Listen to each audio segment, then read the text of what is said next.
Electoral bond खरीदने के नाम छुपाने वाली सरकार, इलेक्टोरल बॉन्ड खरीदने वालों के नाम छुपाने वाली सरकार इन दिनों आम के ठेला लगाने वालों के नाम जानना चाहती है। मुझे तो होटलों, ढाबों या आम के ठेलों पर नेम प्लेट लगवाने वालों से पूछना है कि कभी खून की बोतल पर देखा है किसी का नाम लिखा हुआ?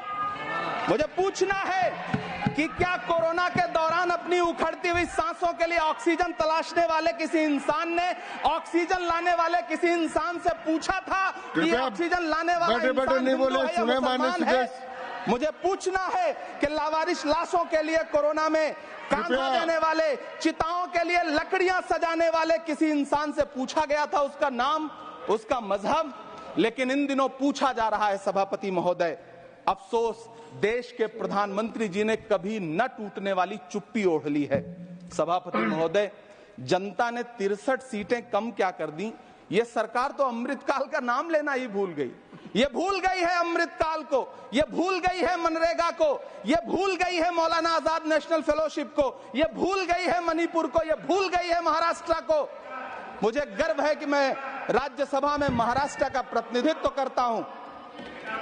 महाराष्ट्र जो देश की आर्थिक राजधानी है, जो टोटल कॉर्पोरेट टैक्स का 40%, इनकम टैक्स का 32% और जीएसटी का 20% इस देश को देता है, उस महाराष्ट्र के लिए इस बजट में एक शब्द नहीं है। आप बैठ जाए सभापति महोदय, आखिर महाराष्ट्र से किस बात का बदला लिया जा रहा है? महाराष्ट्र ने लोकसभा चुनाव में बाबा साहब अम्बेडकर के संविधान को बचाने के लिए वोट क्या कर दिया?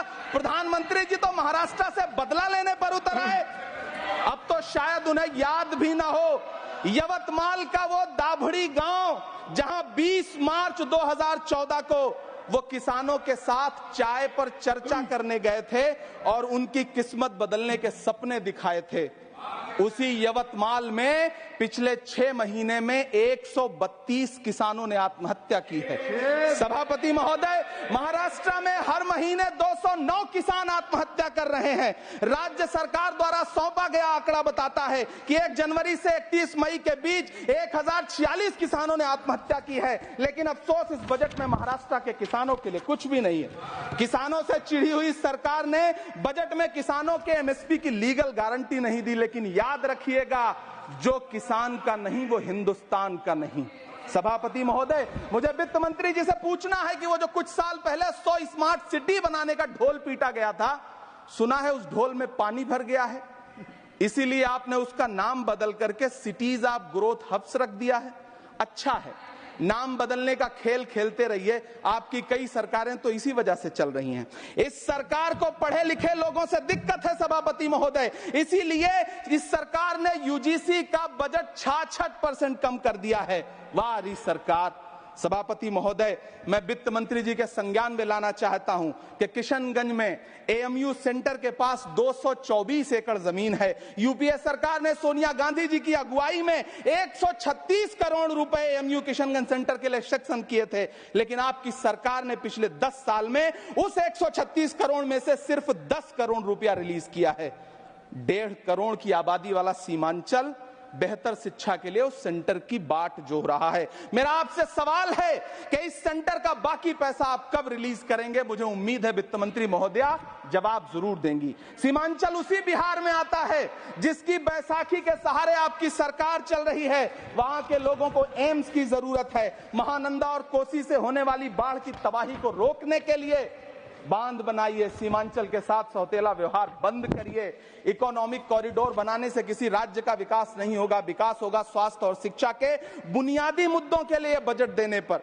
सभापति महोदय, एक तरफ तो इस बजट में पीएम आवास योजना के तहत 3 करोड़ अतिरिक्त मकान देने की घोषणा है और दूसरी तरफ लखनऊ के अकबर नगर में 1280 वो मकान हैं जिन्हें रिवर फ्रंट बनाने के नाम पे बुलडोजर से जमींदोज कर दिया गया।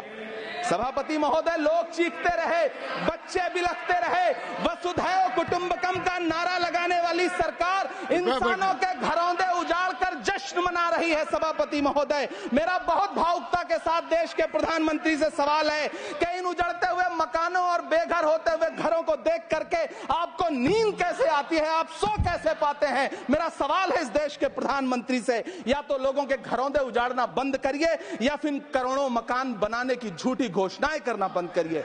यह बजट झूठ का पुलिंदा है। यह बजट आपके पिछले साल के बजट का कट कॉपी पेस्ट है।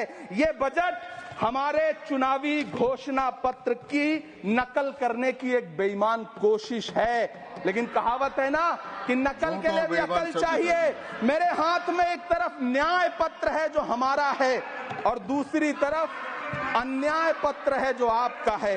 इस सरकार को आलोचना सुनने की आदत नहीं है सभापति महोदय। जब आप इनसे सवाल पूछिए तो ये कहते हैं कि आप बताइए 70 साल में आपने क्या किया है। मैं तो इस सदन में कहना चाहता हूं सभापति महोदय कि हमसे 70 साल का हिसाब मांगने वालों, जो सरकार अपना चलाया हुआ 2000 का नोट 7 साल नहीं चला सकी, वो हमसे 70 साल का हिसाब मांगती है। सभापति महोदय, मैं अंत में आपसे यह कहना चाहता हूं, यह बजट बैसाखी पर टिकी हुई सरकार का कुर्सी बचाओ बजट है। इस बजट में राज्यों के साथ, किसानों के साथ, नौजवानों के साथ, महिलाओं के साथ, देश के मिडिल क्लास के साथ अन्याय किया गया है और इस अन्याय का खामियाजा आपको महाराष्ट्र, हरियाणा और झारखंड के चुनाव में भुगतना पड़ेगा। सभापति महोदय, इस सरकार ने नोटबंदी लगाकर देश की आम जनता की पूंजी छीन ली। बैठे नहीं बोले, टैक्स लगा करके छोटे व्यापारियों के कारोबार छीन लिए, पेपर लीक करवा करके युवाओं की आंखों से नौकरी के सपने छीन लिए, अग्निवीर लाकर देश के जवानों की उम्मीदें छीन ली, बुलडोजर लगाकर लोगों के आशियाने छीन लिए, महंगाई लाकर देश की जनता की थाली से निवाले छीन लिए और नारा लगाया कि हम तो सेवक हैं, 18-18 घंटे काम करते हैं। इन्हीं लोगों के लिए किसी ने शेर कहा है कि जो सच और झूठ में दूरी है वो दूरी समझते हैं। सियासी हाकिमों की हम भी मजबूरी समझते हैं। वो अपना हक समझते हैं निवाला छीन लेने को। डकैती को बहुत से लोग मजदूरी समझते हैं। हमें पता है कि कैसी मजदूरी की जा रही है। सभापति महोदय, मैं यहाँ खड़ा होकर के अंत में आपसे कहना चाहता हूं कि इस बजट में तमाम राज्यों के साथ अन्याय किया गया है। इस बजट में युवाओं के साथ अन्याय किया गया है, महिलाओं के साथ अन्याय किया गया है और खास तौर से महाराष्ट्र के लिए कुछ नहीं रखा गया है। महाराष्ट्र बाढ़ से जूझ रहा है। पानी बरसने से वहां 1500 से ज्यादा लोग मारे गए हैं। उस शहर को, उस राज्य को 4000 करोड़ के पैकेज की जरूरत है ताकि जो फसलें बर्बाद हुई हैं लोगों को राहत दी जा सकी। लेकिन अफसोस, इस बजट में महाराष्ट्र के लिए ऐसा कुछ भी नहीं है। मैं आखिर में यह कहना चाहता हूं कि पिछले 7 दिन से इस बजट का बड़ा ढिंढोरा पीटा जा रहा है। इसे महान बताया जा रहा है, लेकिन कौन महान बता रहा है? सत्ता पक्ष के लोग, उन्हें तो बताना ही है। क्योंकि मैं अवध क्षेत्र से आता हूं, प्रतापगढ़ से, नीरज भाई भी अवध और पूर्वांचल से आते हैं।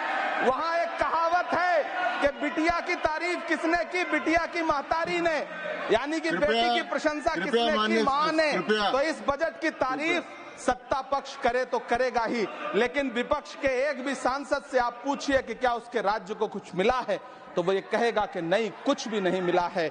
बहुत बहुत धन्यवाद सभापति महोदय, मुझे आम बजट पर अपनी राय रखने के लिए। धन्यवाद।